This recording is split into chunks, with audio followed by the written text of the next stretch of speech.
Welcome back to another Sewing September video. We are now doing our denim corset. And we've been doing pleather and we did a mock-up corset before that one with some curtains, and this is some denim fabric that I had left over, and I'm going to get really creative on this one, and I hope you enjoyed this video because I certainly did.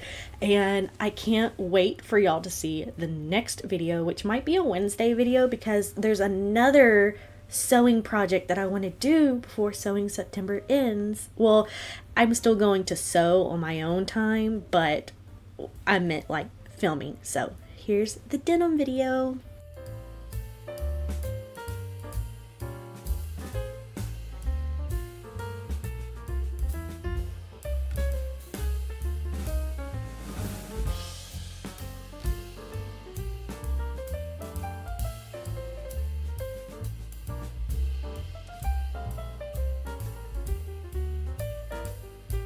Alright, I didn't explain this in the last video, but if you want to create a corset that has no seams, to where like there's a seam, has no seams.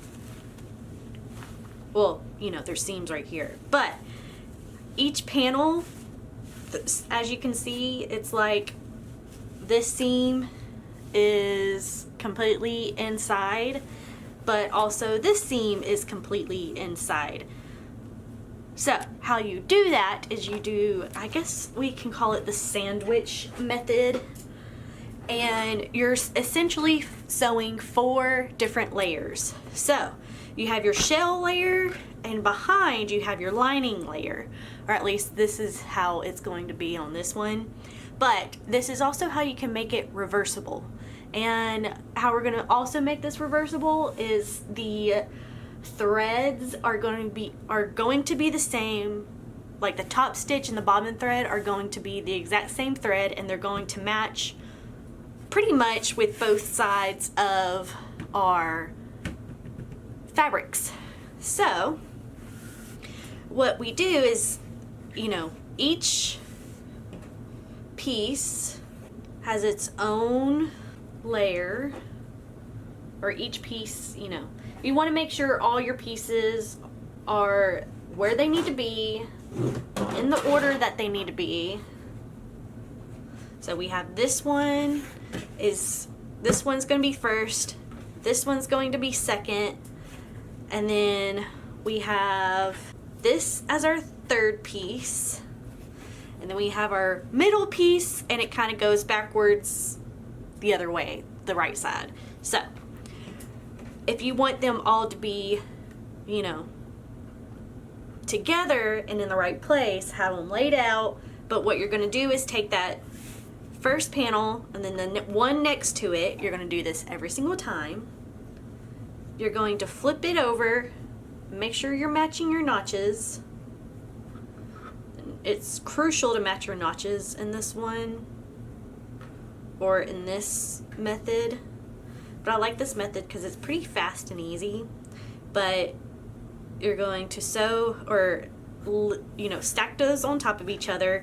The top one, you want them right side together, and then the back one, you also want them right sides together. Now this fabric, it really doesn't have a right or wrong side of fabric. Technically, I think if I were to use these, this would be the lining and this would be the outside fabric, but we're going to use them both as fabrics of their own because I don't see why not,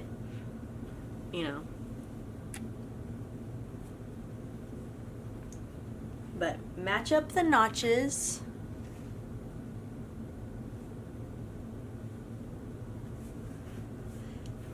And now that we have our 4 layers together, of course we pin them.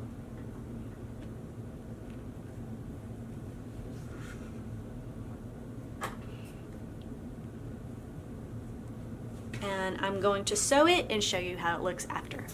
So it actually turns out I have denim thread. So this is the denim thread going across. And I think, if we're being honest here, that's gonna be our best bet, because it just blends in either or. Because I don't know if you can tell, it has two different colors. So it kind of blends into both fabrics. But if you had a light gray, I think it would be fine. The light gray to me looks fine. And then I also have this other gray that's not so, it's more of a cottony gray, but I think either or would be fine.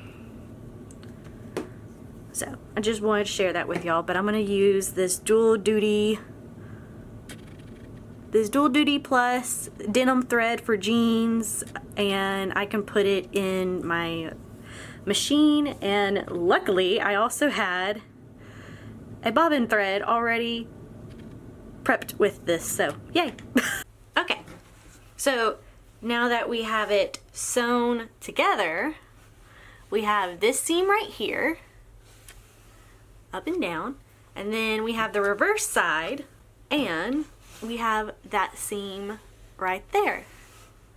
So when you open up in between, you have the seams on the outside. That way we don't have to worry about lining up anything on the corset except for when we sew it together. I also just realized the grain is different, and this one's going this way and this one's going that way, but you know what? It's fine. It's fine. We meant to do that. We can take the creative outlet and say we meant to do that. It might drive some people crazy, but let's just say we meant to do that. So now we're going to do it again. So our next piece is going to be this one. Okay, I see the notches. I'm like, did we do notches? We better. So we're going to match the notches up. I'm going to match this notch up.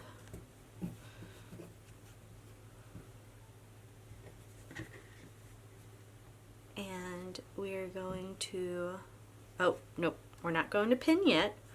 We're going to lay it down flat though. If you want to pin it, you can, to make sure that it all stays the same. I'm going to line up that with that.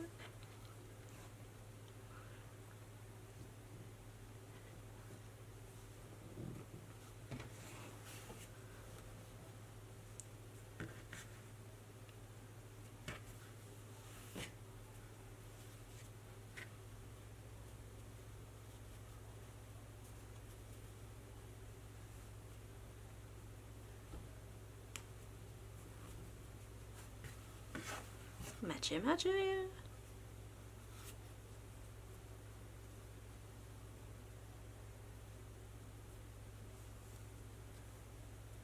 And there we go. As long as your notches are good, we're good. That's what it's gonna look like. It's gonna kind of wrinkle in here. It's fine. Let it do it. As long as your notches match, we're good. So we're gonna sew this part and I'll show you the final result. And there we go, a third one.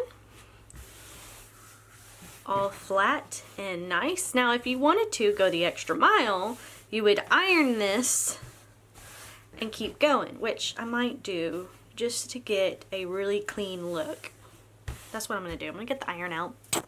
Okay, so now I ironed it, so we have our seams nice and crisp and nice and flat. So now we're gonna go to the next one. If I can find the notches. And you know what's also easier? Put down that first layer, and then the ones that are already sandwiched, put those in the middle.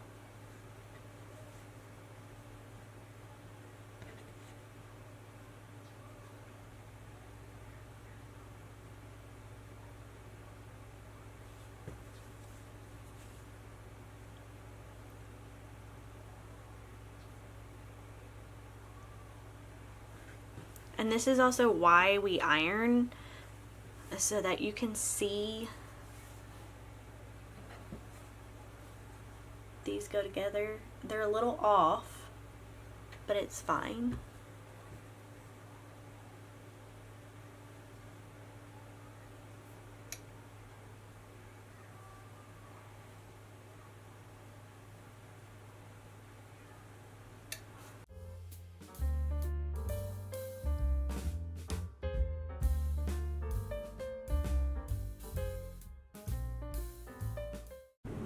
Look at that, it's looking so good.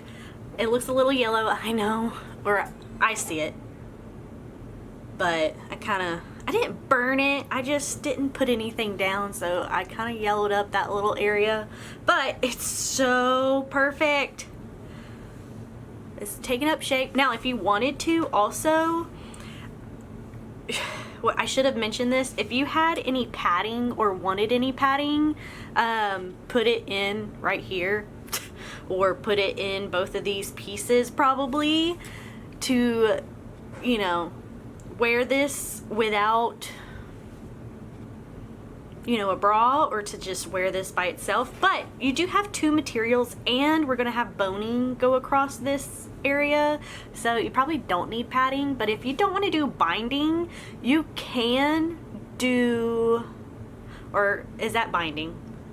If you don't want to do boning, then do binding, like quilt binding. Is that what it's called? I want to say that's what it's called, but it sounds wrong. Yep, quilt binding. If you want to put quilt binding in this, it'll make it thicker, and you could use that instead of boning. Which now I'm wishing I would have done that. I want to know what it looks like with the... Maybe I'll do a quilting version, a quilted version of this. Y'all, we're gonna have so many ideas. But now that we have this all nice and, you know, done and everything and matched up, we're going to move on, and I'll show y'all when it's all, you know, like this. Okay? So I think we get the sandwich method, so I'm gonna fast forward and just keep, you know.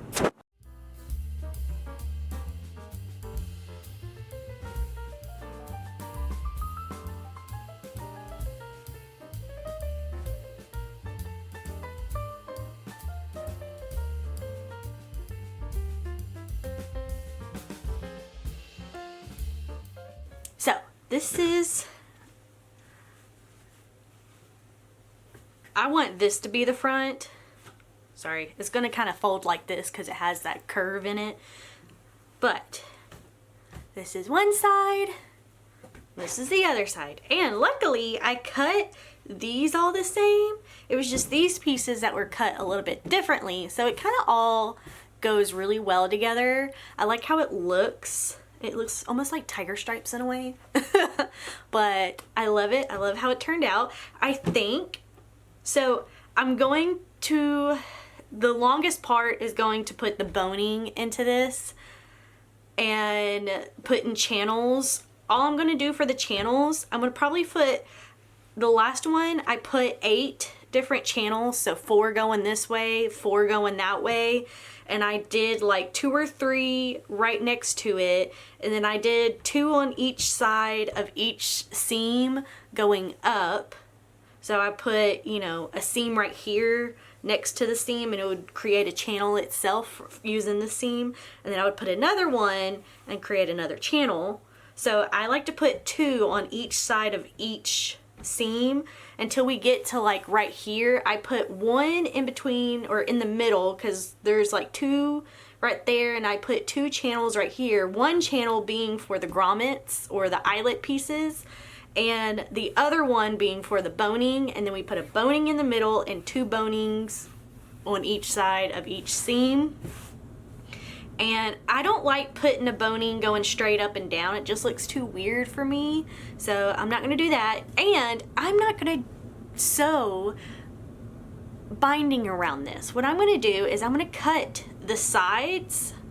And when I cut the sides, they're going to fray when I wash them. So I'm going to kind of fast forward this. I'm not gonna show y'all sewing the the pieces, but I will show y'all me melting the binding, or melting the boning to go with the channels and stuff, so y'all see that. But I'm gonna sew off camera. But I did sew around the sides, the top, the sides and the top, so just this side and the top.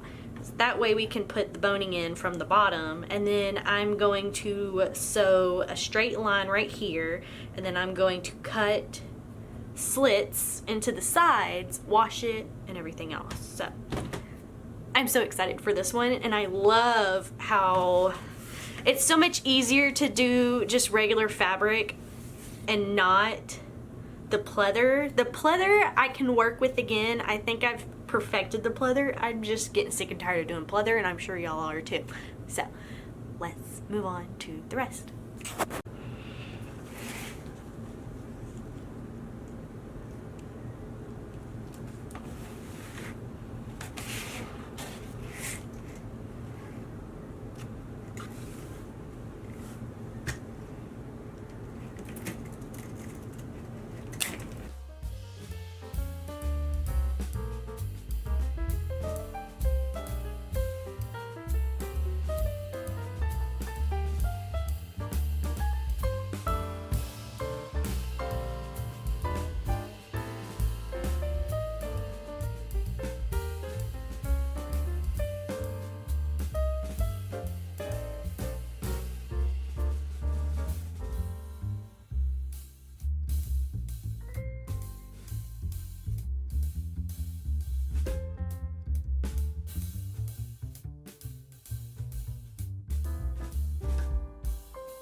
Okay, so the boning is in.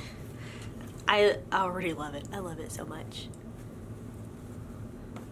I love it so much. Okay, so I stitched down the bottom half. So I eyeball a lot of the stuff that I do. Probably shouldn't, but just know that I do that. But I'm gonna go down and cut slits on the edges, and this is going to create that frayed look. And since we did a stitch all the way around, that stitch is going to help it stay intact and not fray even further. But I'm just making slits like this all down, and you don't have to worry about the stitching that went past. It's fine, it'll just fray with the fabric. But that's all we're doing. You just cut down on the sides.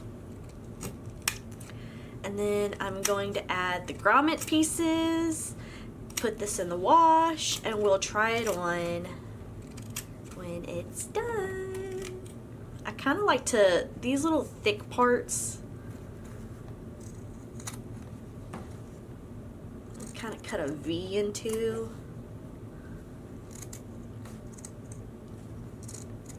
Hopefully my scissors aren't dulling out. I've been trying not to cut anything with these.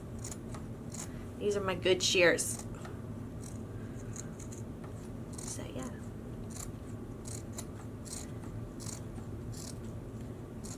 You just kind of do whatever with this, and we're not going to flip this out or anything. We're going to leave it just like this. This, technically, we're done. Like, you don't do anything else with this. We just add the grommets, wash it, and then put a lace on it and wear it.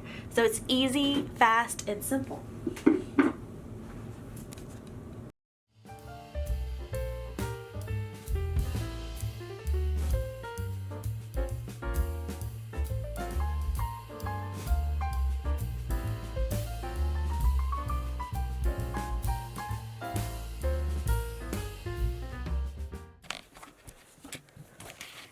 But I think it came out beautifully.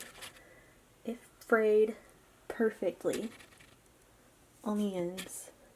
And I would love, I could go the extra mile and add some like material to the boning. Also, some of these actually turned. But once you wear it, all the boning will lay flat. But I'm going to put this on and show y'all. But I just love it. I love how it came out. I love how it frayed. But again, I would have liked to put, you know, something like put material right here and like cut it. Like I could add an extra layer and then like seam rip in between each seam and let it fray and do its thing. But that would have to be a second layer on each of the bonings to have them fray like that. But let me put it on. Got the old Canadian tuxedo. I told my husband, I was like, don't say anything because you know I'm going to say it. He's like, say what? And I'm like, you know what I'm going to say. And he just like, I really don't. And I put it on. I was like, I'm Canadian. I got the whole Canadian tuxedo on. So I love it. I love the fraying. It's not frayed to the max. It still has some fraying to keep going and do. But I do love this. Can you, like, I love that.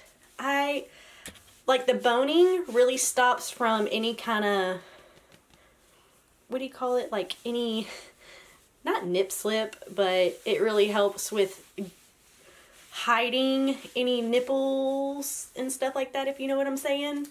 But the rest of it, I love it. Now, my belly button showing, you know, is another thing. But I love it. I love how this looks. I feel like this is so, like, I'm going to look up and see if I need to have any kind of permit or license to sell these online. But I'm definitely going to be looking into it because, like, not that anybody would want a denim corset, so to say, but I would like to make more corsets because I know there's a bunch of cottagecore girlies. Corsets are actually back in style. I think a lot of fashion stuff is back in style because I feel like a lot more people are more expressive through their clothes now. It's not just a trend anymore. It's like, it's, you know, expressing yourself. Obviously, that's what fashion is. And I think there's a lot of girls or a lot of brands that say they're cottagecore or say, like, you know, they do corsets, but they're not true corsets. Like, this is boning. Like, there's boning in here. And I love it. I would definitely go to, like, a family outing with this and, you know, wear it just like this. I could put a panel or add paneling to the back to make it more of a corset and not so open back. But I love it. I love a good corset, and I love that I don't have to wear a bra. I wish I would have done this sooner and had a corset for the summer. I really feel like I need to bring out some tube tops that I had and add boning to those because I just love the structure and I love how, you know, it really holds everything up. I love how it goes with my body shape. You know, one thing I do not like is corsets push down. So I don't know if y'all could tell in the last video or if you can tell now. Now I feel like everything's sucked in and held in right now. But in the last video, I felt like when I sat down, like I just had this big pudge down here just poking out. So it's like if you wear a corset as a bigger girl, you probably need to wear something underneath it or have it to where, you know, it's a dress and it like poofs out. I think this would be a great length and to just have a little bit, you know, like a dress type situation or add a skirt. I'm just excited how this fits and how it looks, and I'm proud of myself because I've perfected it. Like, I perfected it down to I don't really have to think about it when I sew it. I could just pop these out like super fast, and I just want to share my corsets with other people because I'm pretty sure there's a bunch of girlies that would want a corset. I don't know how much corsets are right now, but I would definitely make it like $40 to sell these online. like especially custom. And you know, since I've been doing my rhinestoning, I could add rhinestones to them, I could add designs to them, I could do so much with the corset, so much. But I just love it. I love it, and I know all my curvy girlies are gonna love it too. So make sure you subscribe. I'm going to make a dress after this. Again, I have a $1,000 dress. It used to be my old pageant dress, and I think I'm going to try to get back into it, or resize it, alter it, do something with it. So make sure you subscribe and see what I do in the next video. So I hope y'all enjoy this video. Bye.